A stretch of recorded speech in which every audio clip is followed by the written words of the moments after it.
leaving or escaping a toxic, abusive, volatile relationship is a process. And when you're in that relationship, it's really hard. It was really difficult for me to see beyond what was happening, at the moment, or anticipating what was going on. It was almost impossible to imagine a future that was better than what I was living. And so now that I'm out of the relationship and I escaped 10 years ago, I can see the steps and the processes that led me to getting out. It was very much a mental game though. It was very much an emotional process, an emotional decision, an emotional pathway to get out, or to leave, escape an abusive relationship. And I believe it started many years before I actually left for good. Research shows that victims will leave and go back up to 7 times. Could be more, could be less. It's a bit of a ballpark figure. I think it's about right for my own experience. But it was a process that started many years before, which I know doesn't sound very good, especially if you're still living in that relationship and you are wanting to leave. But I'm hoping by sharing my own story and my own experiences that I can provide, those shortcuts or the information that helps you to shorten that process, or, speed it up a little bit. But my process really did start with understanding what I was living. And I didn't really understand that I was living in a domestic violence relationship until after I had enrolled in a university degree. I have now graduated with a Bachelor of Community Services, and there were a lot of, sociology, psychology, welfare related units, families and, community services, things like that, that really contributed to me understanding what I was living. I honestly didn't understand it. I knew that I wasn't happy. I knew that I was, I wasn't satisfied in that relationship and with life. But I didn't realize that it was domestic violence, that it was a crime, that it was control, that it was manipulation and abuse. I didn't realize that there was a term for it until after I started at uni and I started exploring and researching and reading about domestic violence. I originally got into a Bachelor of Community Services because I experienced sexual abuse as a child from a family friend, and I had a really challenging time as a teenager. I didn't feel that I didn't like who I was. I certainly didn't respect who I was. I was very disconnected from myself, and I was always trying to fill a void. So even as a teenager, I would, leave home, run away from home. I didn't respect myself. I hung out with, lots of the wrong crowd. I was drinking and experimenting with drugs as a teenager because all of those things helped me to numb my own reality and to forget about what I was living on, or, the childhood I had missed out on. And it also helped me to connect to others who were in similar situations. That connection is, it's an innate human need for survival, to belong, to feel connected, to feel that you fit in somewhere. And I found that in, a lot of other teenagers and young adults who had experienced trauma and were also trying to fill their own voids and trying to figure out who they were, just trying to feel better. So that's originally why I got into wanting to work in the community services or welfare field. I wanted to help other young people who were experiencing what I had experienced, and I wanted to provide my knowledge and my understanding and my lived experience. And then through the researching and, reading and lots of things that come with sociology and psychology and all of those related topics and units and themes, I discovered that I was living domestic violence. And even after I pieced it together that, wow, I fit so much of this criteria, that's what he does, that's what he says, that's how I feel, that's how I react, I didn't want to believe it. So I did live in a state of denial. I didn't want to believe that I, coming from, a decent family, a decent upbringing, I had parents who loved me, and while there were their own, traumas and ways of parenting that probably didn't necessarily fit with where I was. I mean, they were also trying to navigate parenting a traumatized child who was really acting out as a teenager. And I believe that they did the best that they could. And I know I was loved. But I still wanted to really... I didn't want to believe that someone like me could end up in that position. I was also a young mum. I had my first baby when I was 16, and I didn't want to be one of those stereotypes, statistics. I didn't want to be a single mum. I didn't want to be living that kind of life that that are part of the statistics. I didn't want to be one of those. And so I lived for probably a couple of years in denial about what I was actually living and what we were actually experiencing. And it was probably about 5 years before I left that I was able to drop that denial and really start to believe and own that that was my life. So then came another part of it was, well, okay, I'm living in a domestic violence relationship. I'm scared for my safety. I am constantly being yelled at, belittled, abused, controlled, manipulated, accused of things. I don't want to live like this, but how do I not? We have children together. I don't have any place to go. He won't move out. How do I actually do this? And I said in the beginning that I believe it's a mental game because I had to get myself into a place where I was comfortable with starting to enact that process of leaving. I, asked him to leave several times. I left, literally grabbed my children and put everyone in the car and left on a number of different occasions, mid sort of abusive situation. And I always went back or always told him that he could come back because those things need to be planned. You literally can't walk out of the door with your children and just not know where to go from here and have no understanding, no money, no knowledge, no plan. It's doable and it happens. But if you can plan it and you can get yourself into a better space first, then I'd absolutely recommend that you take that pathway. So about it being a mental game was, I lived for so many years being told that or being made to feel that I was worthless, that nobody else would ever want me, that, my self-esteem was crushed. I was broken by the time I actually escaped. And so I didn't believe that I was worthy of anything better. I didn't want to be another, statistic and be a single mum of 5 kids. And I didn't want that stereotype, and I didn't want people to judge me, and I didn't want people to judge him, because that's a really conflicting emotion to feel when you do or did care about somebody who is the father of your children, and you don't want other people to judge them. So it's a really challenging, conflicting emotion to really process and to understand. And so I had to raise my own self-esteem and confidence before I was able to leave. I had to get myself emotionally and mentally into a place that I believed that I deserved better than what I was living. And I believed that I shouldn't have to live what I was living. I also had to get myself to a place of being okay with being a single mum and having the logistics and the practical support to be able to be a single mum of 5 kids, because that's no easy feat.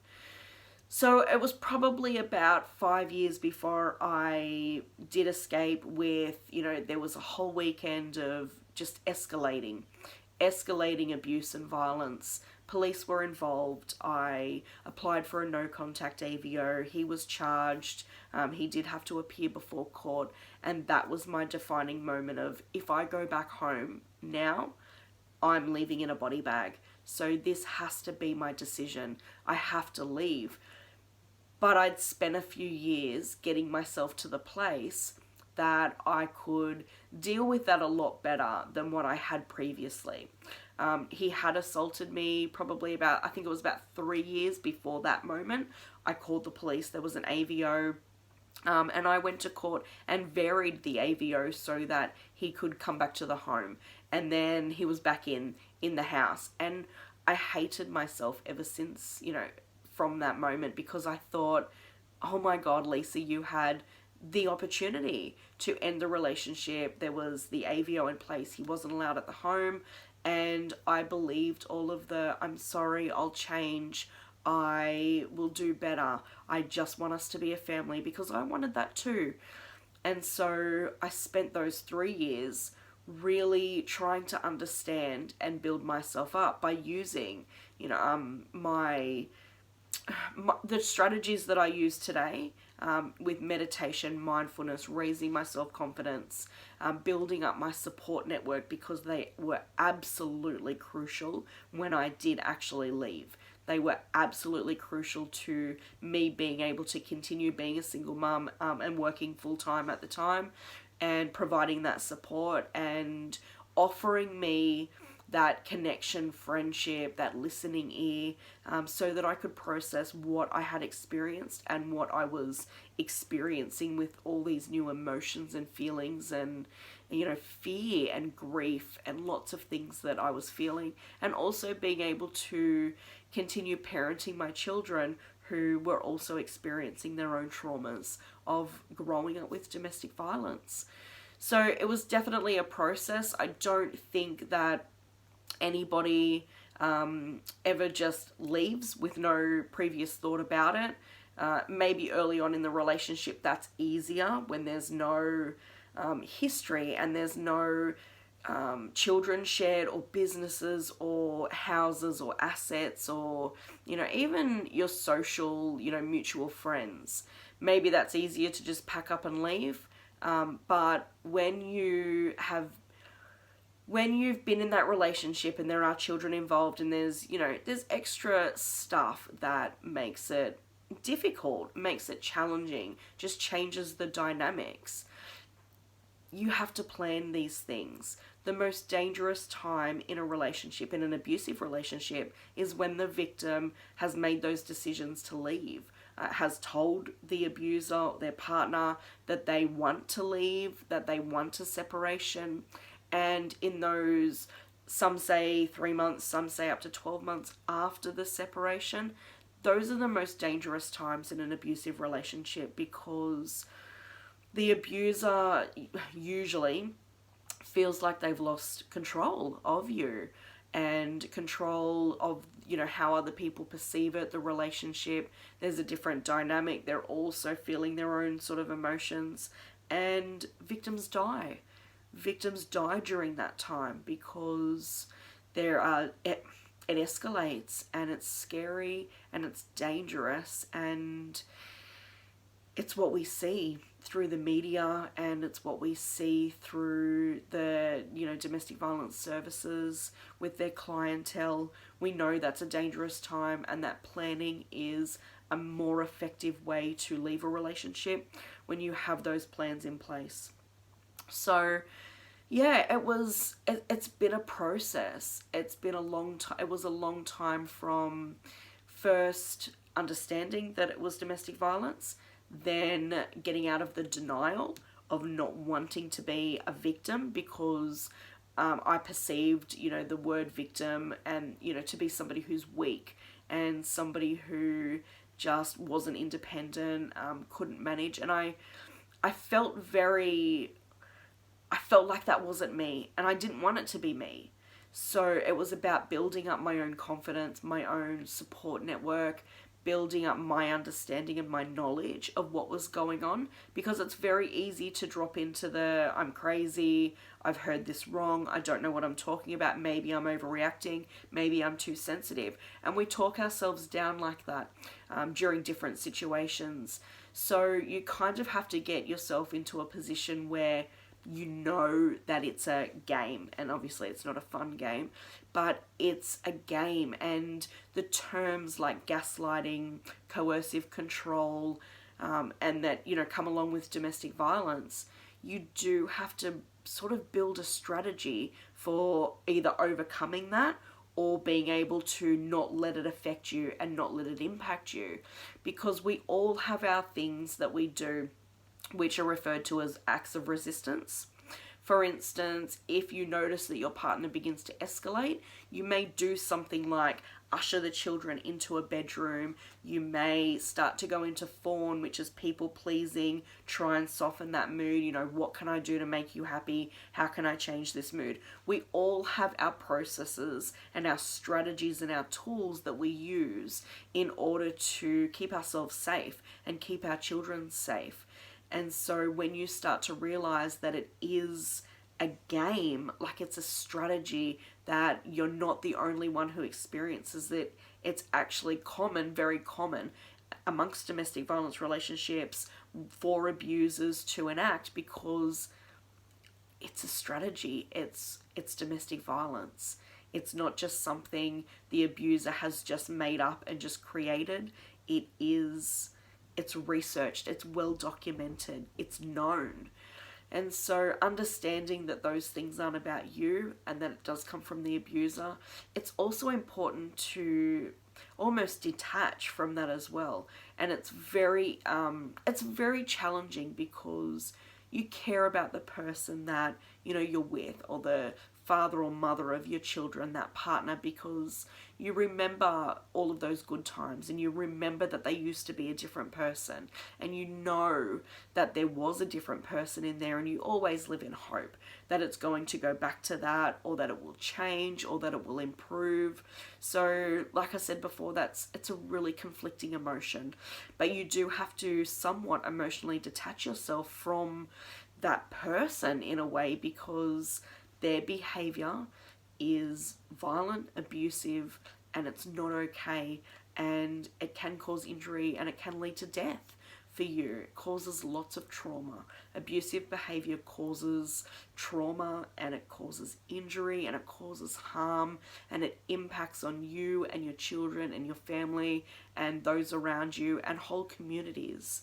And so emotionally detaching from that person can be life-saving to you if you need to leave that relationship, need to escape the relationship, so that you sort of don't hang around there waiting for things to change, hoping things are going to change, because you can want things to change. It's okay to want and hope that things will get better, but if your safety and your life is at risk, then you can't just keep staying there hoping that things will get better. You do need to keep yourself safe, and that may be a separation, separating yourself from the relationship, not living in the same home, because that verbal and emotional abuse as well is so damaging. It's soul destroying, and it's not just about physical harm, it's the emotional harm. Abusive relationships, they cause a lot of stress, they cause a lot of fear, they cause us to feel damaged and broken and worthless, and they really impact us to our soul, right to our core. So I guess I wasn't actually expecting to speak for almost 20 minutes on this, but leaving or escaping is a process, and I like to really highlight the emotional and mental process of it, because that's how we keep ourselves there, because we mentally either belittle ourselves or degrade ourselves into believing that we don't deserve anything better, or that maybe we caused it, or maybe it's our fault, and maybe if we just did something different or kept our mouths shut more, that we could change the outcome. can't change the outcome with abusive people. That needs professional help. It is nothing that you do, say, don't do, don't say, can change, can fix. That needs professional help. Abusive behaviors need professional support. And especially if there's mental health, substance use, and their own childhood trauma mixed in with that too. So it's nothing that you can do or not do in order to change. There probably, if you are fearing for your life and for your safety, then there needs to be some time apart. You need physical and emotional safety. So get yourself into a place where you understand what it is, you believe what it is, because denial is a very real thing. Get yourself into a place where you know you deserve more and you believe you deserve more and you're ready to live something better. There's a whole nother set of things that comes with after leaving the relationship. It is one of the most dangerous times, but planning to leave that relationship, planning to escape is the first step in it. Unless they get professional support, they're not changing, and your life is at stake. Your life is literally at stake. Victims die, and what I'm trying to do is help people to get out and stay safe and stay alive and really heal after leaving those abusive relationships, because they cause deep-seated trauma within us that come out in our daily actions, our daily behaviors, our daily routines, the way we feel about ourselves and the way we live our lives. And I want people to live better. So victim, survivor, thriver, that's how I identify myself. This is my perspective. This is my lived experience. I've just heard my children come home. It's my cue to go. You are significant because you are, and I love you because you exist.